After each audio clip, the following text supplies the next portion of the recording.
Two faces of the pulpit, Atlanta under pressure.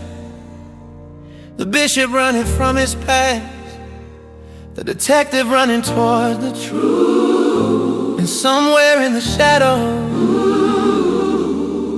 the real mastermind smiling. Yeah.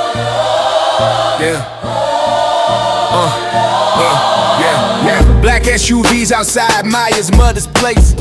Masked men moving fast, rifles in they face. She grabbed the box and dove through the back. Heart pounding hard as they opened the tag. Jumped the fence, hit the alley, just pit in the rain. Every clue in the city pointed back to Kane, but the picture in the box told another tale. A hidden family secret nobody could unveil. Came to ride moments after she escaped. Saw bullet holes in the chaos they created. For the first time in decades, he wasn't in control. The empire he built was swallowing them whole. Then Marcus appeared from across the street like a ghost walking calm through the heat. He said they're hunting both of us now. Kane replied.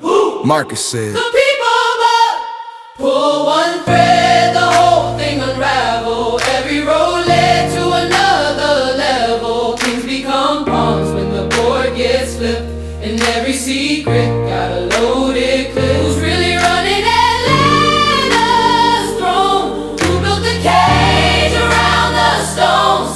Every answer bring another lie, and every truth just multiply.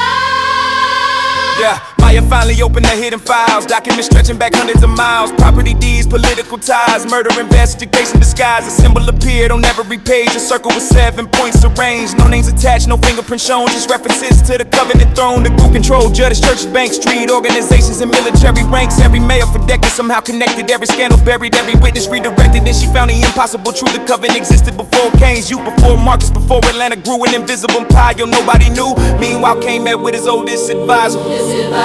An elderly woman, man, everyone called Mother Cypher. She helped raise him after his father died. Knew every secret he tried to hide. When he showed her the symbol, she turned pale like she knew the ending of the tale. She whispered, your father wasn't killed by rivals, son. He tried to lead a covenant. Nobody leaves.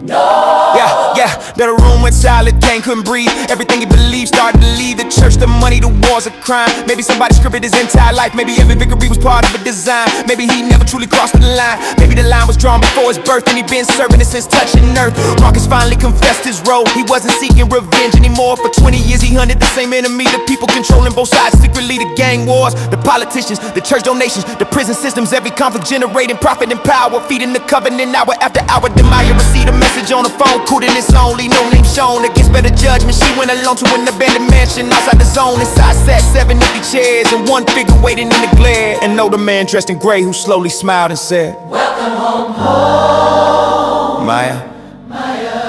She raised her weapon. The stranger laughed, You look just like your grandfather. What? The one who founded all of this. All of this. Her hands started shaking. Her hands started shaking. The room started spinning. Because every piece suddenly connected. Every piece suddenly connected. Yeah, across the city, church bells rang. Power suddenly come from every bank. Millions vanished from hidden accounts. Federal agents appearing in massive amounts. The empire Cain spent decades building, started collapsing, ceiling by ceiling. Marcus called the on final time and said it's happening, we're out of time. Cain looked across Atlanta skyline, realizing none of it was ever truly mine. Then his phone buzzed with a photograph, a recent one taken just hours past. It showed Maya sitting beside a stranger and written beneath in black marker, the heir has been chosen.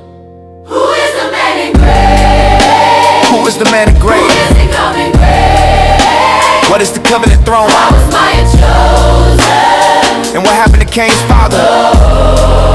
Yeah, Atlanta is about to learn that the criminal empire was only the surface. The real power exists behind government, Behind churches, behind churches, behind crime itself. and it's finally stepping into the open. To be continued. Ooh.